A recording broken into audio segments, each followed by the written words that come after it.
माजी नगरसेविका महेश्वरी तरे यांच्या वाढदिवसाचं औचित्य साधून महिलांना आणि ज्येष्ठ नागरिकांना एस टी प्रवासाकरता मोफत NCMC कार्डचं वाटप करण्यात आलं.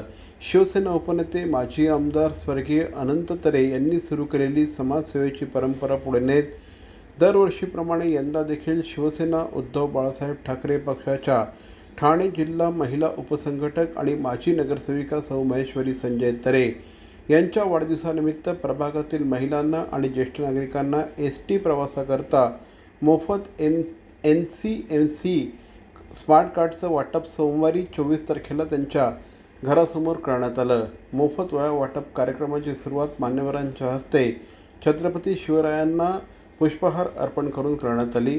यावेळी शिवसेना प्रमुख बाळासाहेब ठाकरे, दिवंगत धर्मवीर आनंद दिघे, शिवसेना उपनेते स्वर्गीय अनंत तरे यांच्या प्रतिमेला पुष्पहार अर्पण करण्यात आला. याप्रसंगी शिवसेना उद्धव बाळासाहेब ठाकरे पक्षाचे ठाणे शहर समन्वयक माजी नगरसेवक श्री संजय तरे, माजी नगरसेविका महेश्वरी तरे, विभाग प्रमुख मयूर पैलकर, उपविभाग प्रमुख सत्यवान कदम, शाखा प्रमुख मनोहर पाटील यांच्यासह अनेक मान्यवर उपस्थित होते. आम्ही दरवेळेला जरी नगरसेवक असलो नसलो तरी आमची समाजोपयोगी कामं जी आहेत ती चालू असतात. दादांनी आम्हाला ज्या प्रकारे मार्गदर्शन केलेलं की तुम्ही ज्या समाजात राहता त्या समाजाचं देणं लागतं आणि त्याच्यासाठी आपण काहीतरी देणं लागतो म्हणून आपण काहीतरी त्याच्यासाठी कामं करतो. काही लोकांचं असं असतं की इलेक्शन आले की तेवढ्यापुरती कामं करतात, मग आपली दुकानं बंद करून बसतात. तर हा प्रकार तसा नाही आहे आणि दादांनी जी आम्हाला शिकवण दिली ती आम्ही पुढे चालवतो. आत्ताच 8 ऑगस्टला आपण जवळजवळ 10,000 वह्यांचं वाटप केलं. जी गरीब मुलं आहेत, गरजू मुलं, त्यांना आपण वह्या वाटप केलं.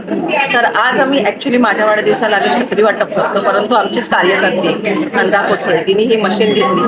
तर असं ठरलं की तिला आपण कुठल्या तरी प्रकारे मदत केली पाहिजे. तिच्या पण ह्या मशीनचं उद्घाटन होतं आणि म्हणून आम्ही हे MSRTCचं जे NCMCचं हे स्मार्ट कार्ड नोंदणी शिबिर आहे तिकडे आम्ही हे राबवलेलं आहे.